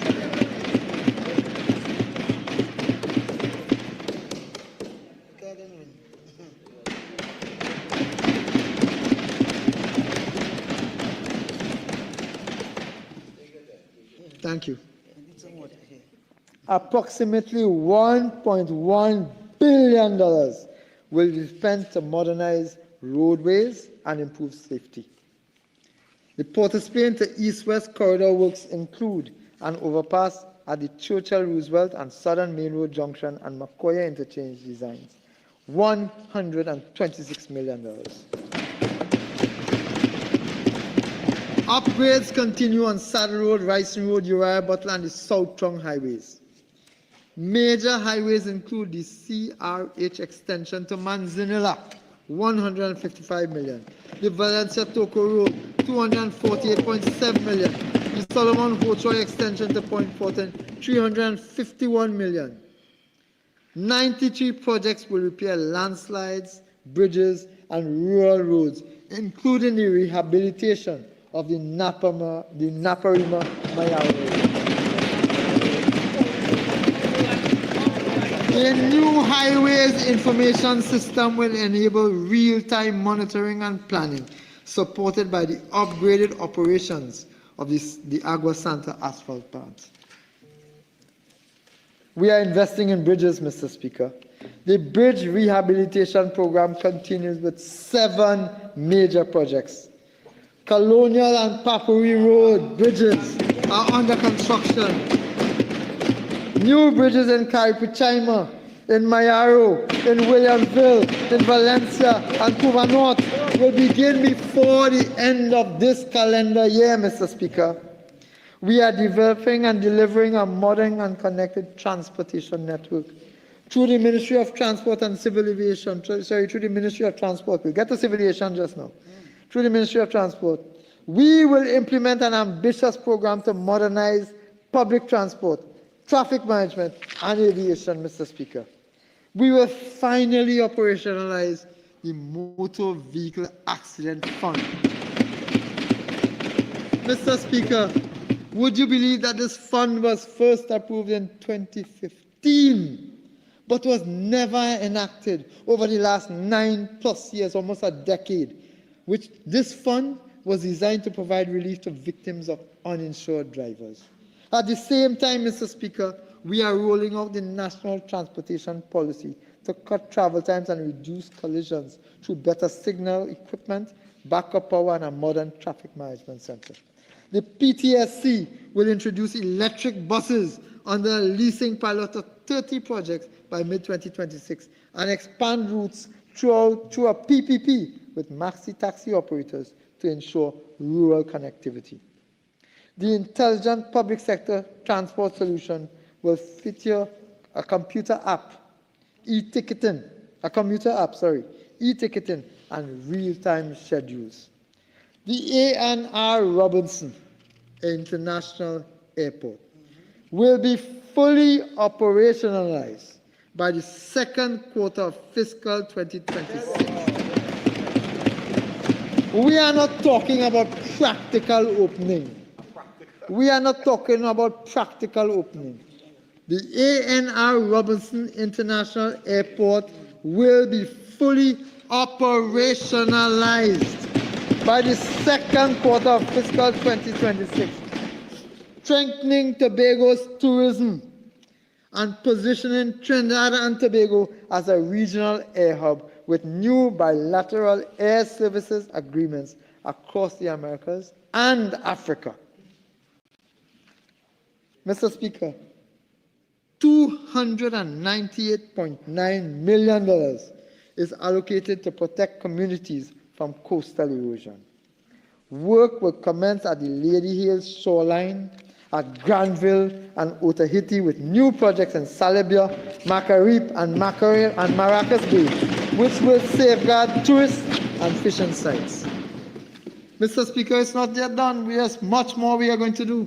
The Port Authority will procure a third ship-to-shore crane and refurbish the CARICOM wharf to boost regional trade. The removal of shipwrecks in Chagaramas, Claxton Bay, and San Fernando, abandoned by those opposite, will improve navigation and safety and will be undertaken by this government. Mr. Speaker, better health care is central to our agenda. The Couva Medical and Multi-Training Facility will finally open, refocusing on children's health. This Couva Medical and Multi-Training Facility, Mr. Speaker, was renamed by those opposite. We propose to return it to its original mandate. This was designed to be the Couva Children's Hospital, a vision of the Honorable Prime Minister. We return that hospital to its original mandate, Mr. Speaker. When UNC wins, children win, Mr. Speaker.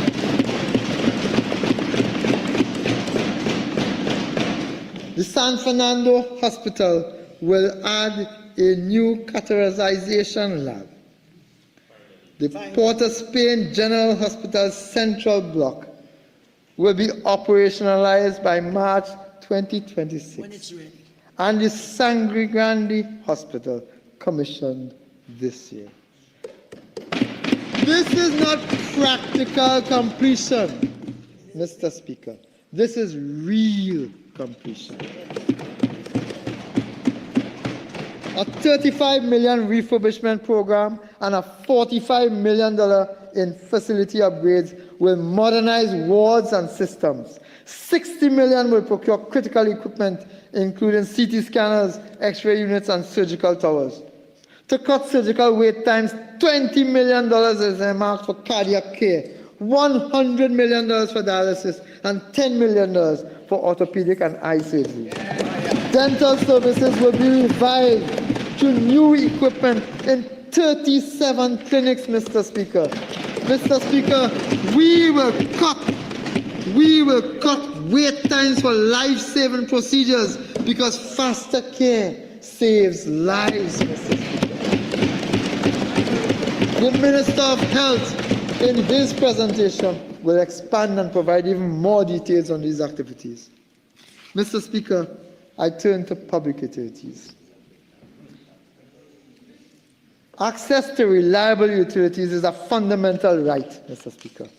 Between May and July 2025, over $150 million was invested in projects that improve services to households nationwide.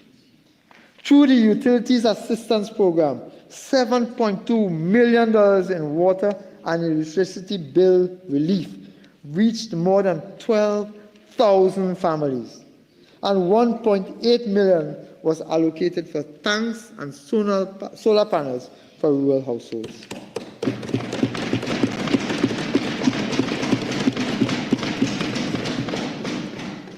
This fiscal, $250 million will expand rural electrification and grid upgrades, installing 8,000 LED streetlights to improve safety and reduce costs. Promise made, promise kept. They promised light bulbs and didn't deliver. We are delivering street lights, Mr. Speaker, for everybody. Renewable energy projects worth $75 million will begin advancing our clean energy goals. TSTT will invest $200 million to expand fiber-to-home connections and strengthen cybersecurity, while $2 million will fund youth entrepreneurship through the YBT. When UNC wins, the youth wins, Mr. Speaker. We made a strategic decision to cancel the Iwasa Transformation Plan, preserving 3,700 jobs, and redirected $30 million in savings to critical services. Water supply has improved dramatically in areas long neglected. Carapal increased 1.5 million gallons per day. Navet, 600,000 gallons per day. Siparia, from every 9 days to 3 times weekly. Maracas Bay is now 5 times weekly. $300 million will replace pipelines in Port of Spain, San Fernando, and Arima. A $50 million smart metering program will improve billing accuracy and reduce loss.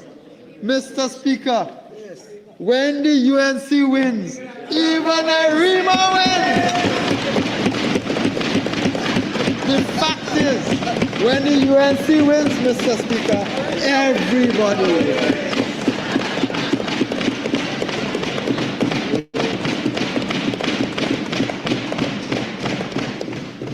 Mr. Speaker, local government is the face of the state in communities. The Local Government Sector Plan 2025 to 2030 will reset municipal delivery on 4 principles: accountability, data-driven execution, resilience, and citizen-focused service. Disaster management units are being equipped with boats, early warning systems, and trained community emergency response teams. Schools will play a role in public education. We will strictly enforce litter and dumping laws and modernize penalties to deter offenders. Equipment provided by partners such as Japan and the United Nations will help tackle sargassum and the coastal seaweed protection and the coastal cleanup efforts, Mr. Speaker. Mr. Speaker, energy remains the backbone of our economy. In April 2025, crude and condensate output averaged 52,357 barrels per day, rising to 55,257 barrels by August, an increase of nearly 3 1,000 barrels under this government. Gains came from BPTT, EOG Resources, and Heritage Petroleum, supported by the Mentor Development Project that achieved first production in it. Heritage is expanding its drilling campaign, and Perenco's acquisition of shallow water assets from BPTT and Woodside is expected to boost mature field output. Natural gas production rose from 2.41 to 2.70 billion cubic feet per day between April and May 2025. Driven by BPTT's CYPRA Phase 1, CYPRA Phase 1,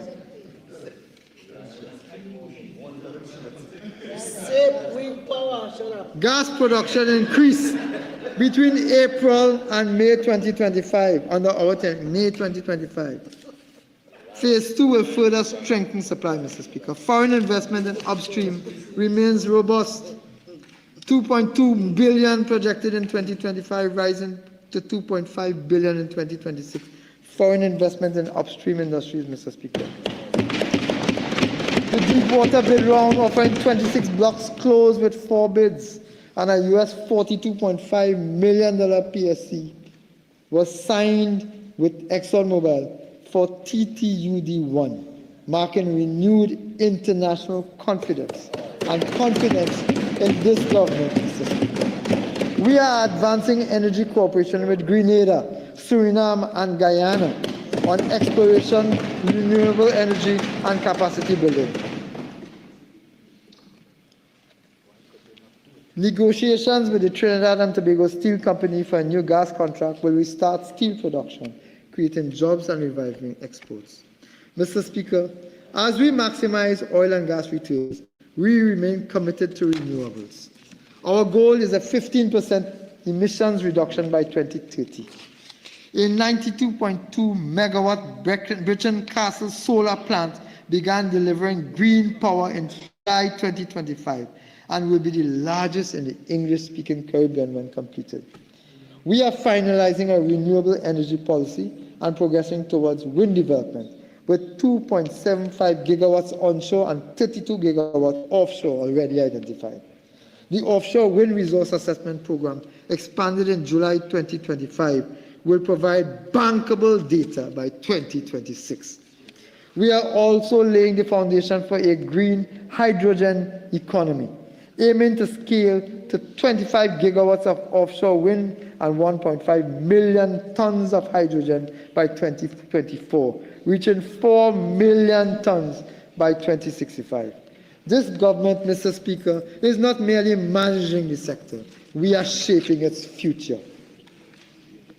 Mr. Speaker, agriculture is central to diversification and food security. It currently contributes less than 1% of GDP, a strategic vulnerability we propose to reduce. We will align CARICOM's 25 by 25 initiative to reduce food imports by at least 25% by 2030 while promoting agro-exports.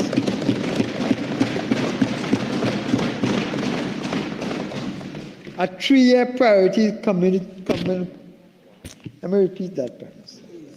A 3-year priority communities program for 15 high-demand products with annual focus on 3 crops and 1 livestock category. Climate resilient farming and crop insurance, greenhouse incentives, and farmer and water harvesting systems, Mr. Speaker. Integration of agriculture into schools and youth entrepreneurship through Youth Agricultural Fund. Export growth in fine flavor cocoa, Moruga pepper, and aquaculture, doubling agro exports by 2020.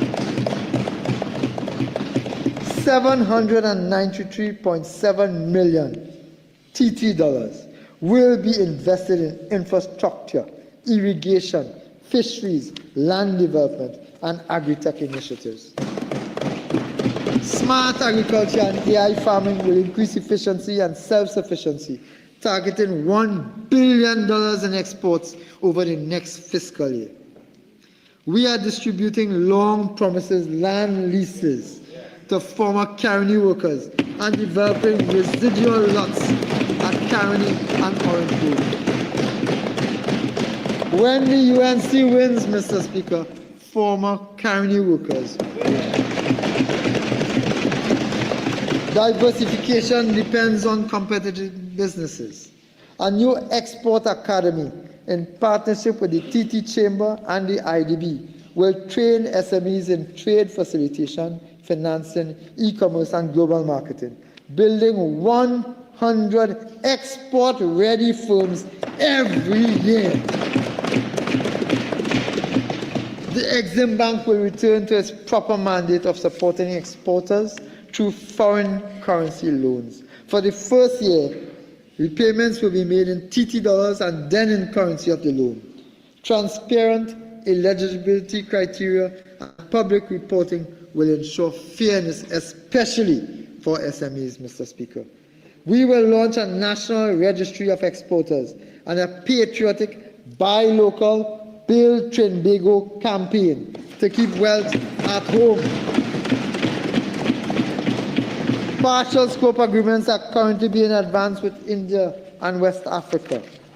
Trinidad and Tobago's maritime sector has not been left out. It will be repositioned as the Southern Caribbean Yachting and Marine Services hub. Simplified immigration and customs procedures, digital clearances, and PPP-driven marinas and super yacht facilities will expand tourism and investment. Our investment targets are clear. $3 billion over 2 years and $9 billion in 5 years, aimed at creating, Mr. Speaker, 3,000 jobs. Standardized investor documentation, stronger interagency coordination, and better aftercare will ensure delivery. Idle or distressed state assets will be repurposed for revenue, including the redevelopment of the long-abandoned Carney Racing Complex into a world-class convention center.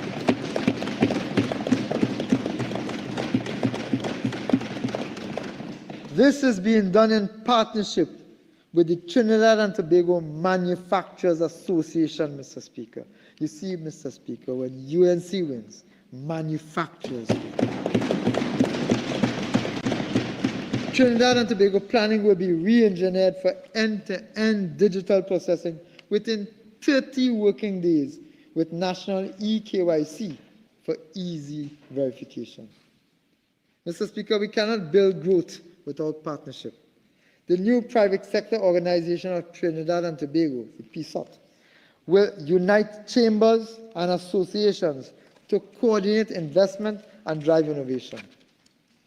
In fiscal 2026, stakeholder consultations will inform sectoral export strategies. We will implement the National E-Commerce Strategy 2025 to 2030, finalize the National Consumer Policy, and operationalize the TT Chile Partial Scope Trade Agreement, granting duty-free access for 213 products immediately and 54 more within 3 years, Mr. Speaker. We will expand our cultural industries through a creative value chain fund supporting film, fashion, design, and music.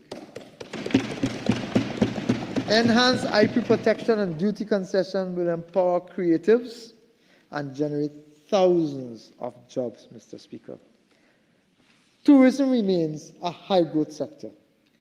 We will develop new products in the medical, sport, and cultural tourism sector, facilitate the completion of hotels, including 4 Points, Hampton Inn, and Maracas Bay, and advance Tobago's Marriott and Elephant Tree resorts. The visitor experience will be modernized through secure, cashless payments and improved connectivity. A year-round Carnival City and the Turtle Tourism Capital Initiative will integrate culture, conservation, and community benefit. Direct U.S. flights to Tobago will strengthen access and incentives for global hotel brands and will spur foreign investment and, again, job creation in Trinidad. This government, Mr. Speaker, recognizes a nation's wealth lies in its people. Growth means little if it does not improve the lives and expand opportunity to citizens of this country.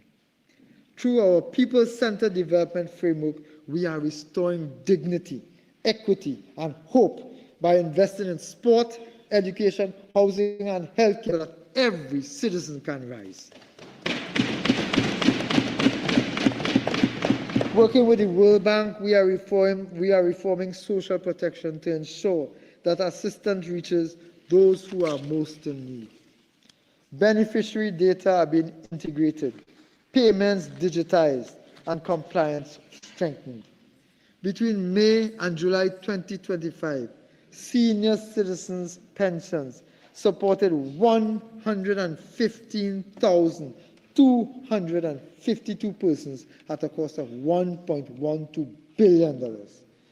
Public assistance grants were supported to 14,000 persons at a cost of $65 million. Food support under this government, Mr. Speaker, food support reached 12,700 homes, and disability grants served 25,600 citizens. Another 46 million was channeled through NGOs to deliver specialized services to those most in need. Mr. Speaker, youth development. Our youth are the engine of national renewal. Programs such as UTech have trained hundreds in cosmetology, events, and culinary arts, granting CVQ certification. Healthcare, drilling rig, plumbing, and technical training have created new career pathways. The refurbishment of the youth development centers in Chatham, Presto, El Dorado, and Chaguanas will expand the capacity for 250 residential trainees. The Retiree Adolescent Partnership and the National Youth Policy 2026 to 2030 will guide future initiatives in training, entrepreneurship, and leadership.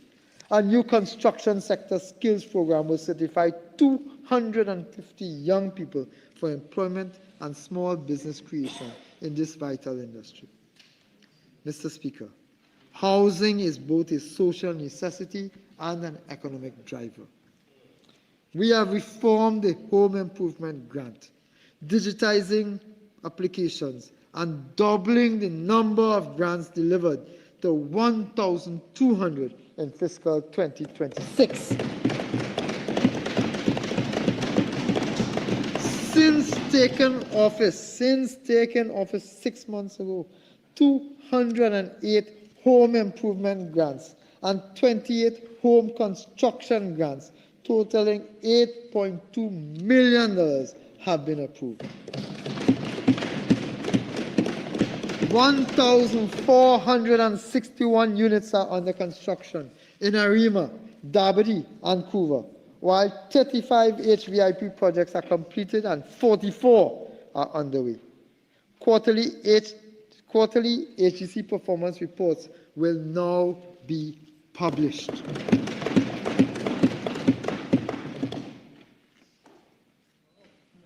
Mr. Speaker,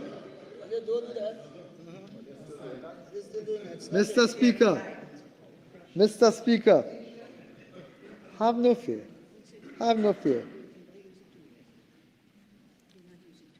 Yeah, have no fear.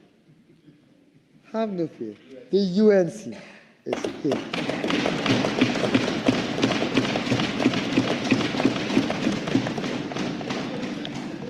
Mr. Speaker, our ambitious target is to provide 20,000 affordable homes through PPPs and innovative designs.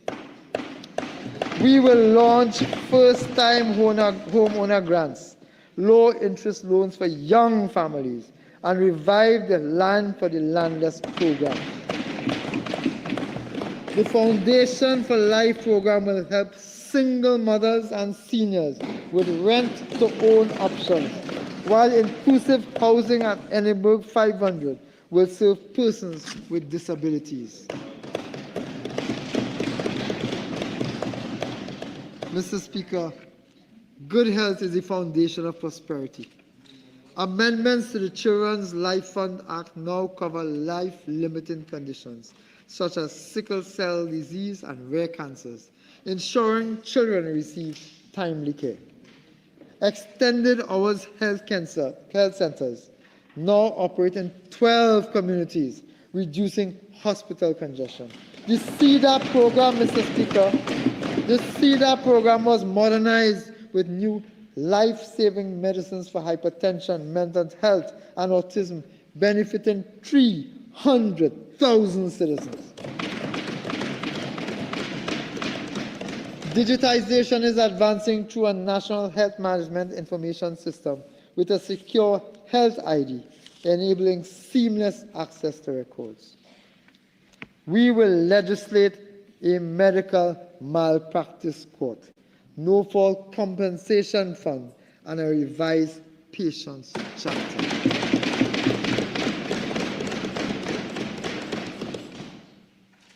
Mr. Speaker, education must prepare every child for a digital, inclusive future. Special needs children, special needs students now receive dedicated exam concessions. 13 partner schools have been strengthened with $11 million in support in fiscal 2026. In case you missed it, Mr. Speaker, 13 partner schools dedicated to special needs students have been strengthened with $11 million in support in fiscal 2026 by this government. With UNICEF, we launched universal screening for children aged 4 to 6 to detect early learning challenges.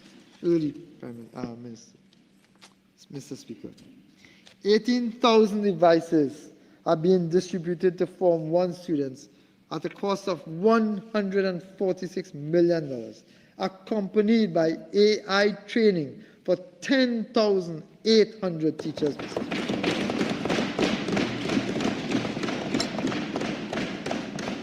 The Vacation Repair Program upgraded 279 schools, recognized as one of the most successful in recent history. Another UNC incentive, Mr. Speaker, another UNC initiative to tackle violence in schools. 95 Special Reserve Police officers are now stationed in 50 high-risk schools. Vision and physical screening programs will continue nationwide. A new literacy and numeracy series in 2026 will address learning gaps, while $10 million in fiscal 26 has been assigned to modernize networks in 456 primary schools. The GATE and higher education loan programs, Mr. Speaker, remain central to access, with 345 bursaries awarded this year.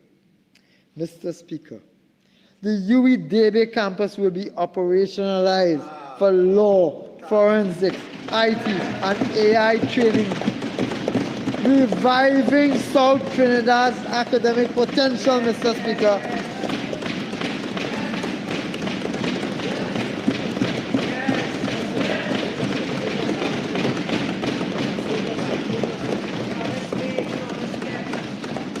Promise made, promise kept. Mr. Speaker, sport drives unity and national pride. Rehabilitation of pools in Maloney, Morva, Tonopuna, Beach, and Rio Claro continues alongside upgrades at National Stadium. When UNC wins, Mr. Speaker, everybody wins. New community grounds and the elite athlete gym at Tacarigua will enhance performance and health.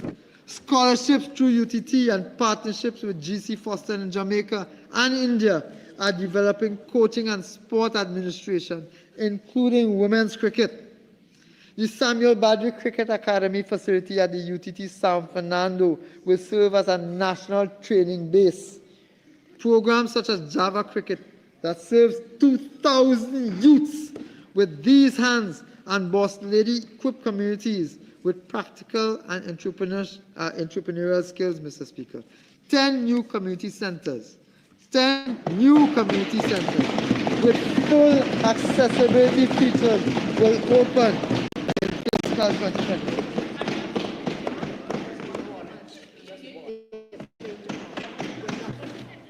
Mr. Speaker, on this monumental venture, this huge venture, I want to congratulate our women's cricket team for their fabulous victory, and I want to wish them well. I want to wish them well, and they must be heartened with the news that they are getting, that this government is making sport a priority in Trinidad. I also want to use the opportunity, as I'm reminded by my Honorable Prime Minister, to also wish the Trinidad and Tobago football team the best of luck as they represent our country tomorrow in their match, Mr. Speaker. Mr. Speaker, citizens deserve safety and peace. After a decade of record crime and neglect, we are taking decisive action through a national safety strategy based on intelligence, technology, and community engagement. The Ministry of Justice has been re-established to coordinate the justice chain.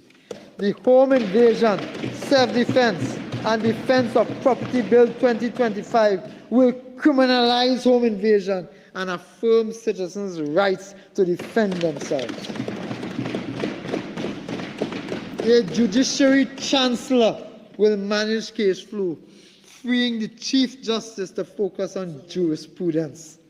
We will expand courtrooms in Chaguanas, Rio Claro, Sangre Grande, and Diego Martin, and enshrine a constitutional right to a timely trial.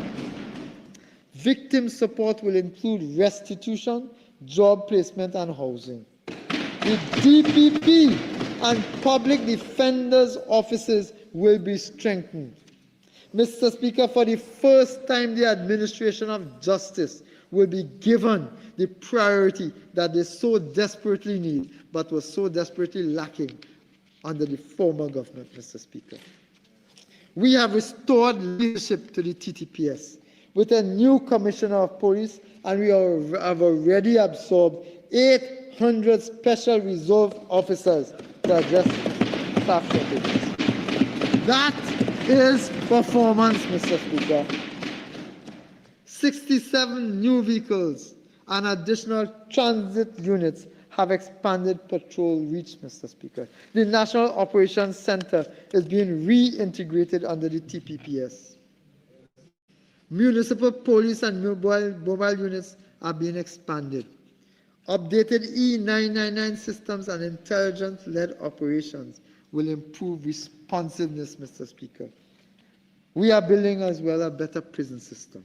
500 new officers are being recruited. Real jobs for real people, Mr. Speaker.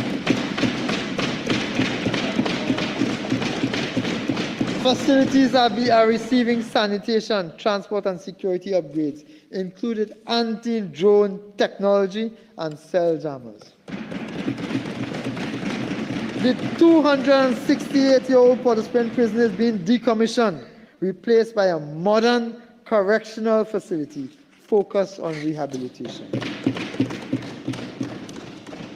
Mr. Speaker, the fire service is being reinforced with 280 auxiliary officers, 225 new breathing apparatuses, and station upgrades in Savanetta, Santa Cruz, and Sangre Grande, Mr. Speaker. New vehicles and thermal imaging equipment will boost readiness. We will reform firearm laws for responsible ownership, promote rehabilitation over incarceration for non-violent offenders, expand CCTV coverage, strengthen port security, and Mr. Speaker, establish a forensic science complex and a national security training center at the UE Debe campus.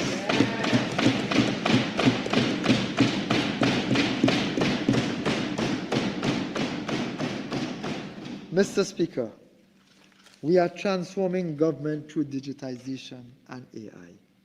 Long lines and paper delays will soon be history. Our National Digital Assistant, Anansi, it now delivers instant guidance on public services 24/7. Every citizen will soon receive a secure digital ID for simple login access to government portals, allowing taxes, licenses, and business registrations to be completed online and in minutes. That is performance. Electronic health records will unify patient data across facilities. Education platforms will introduce smart classrooms, e-textbooks, and AI tutors. And police will have real-time access to records through innovative policing systems. A national plan, Mr. Speaker. A national AI research and innovation hub will train youth in data science, software engineering, and content creation, enabling citizens to earn from the digital and creative economies, Mr. Speaker. Real jobs for real people. Perhaps the single most transformative initiative of this administration is the National Payment and Innovation Company of Trinidad and Tobago. For decades, citizens have had to walk from ministry to ministry, stand in lines, and pay cash to conduct routine government business. Billions in transactions were fragmented across hundreds of accounts, prone to delay, error,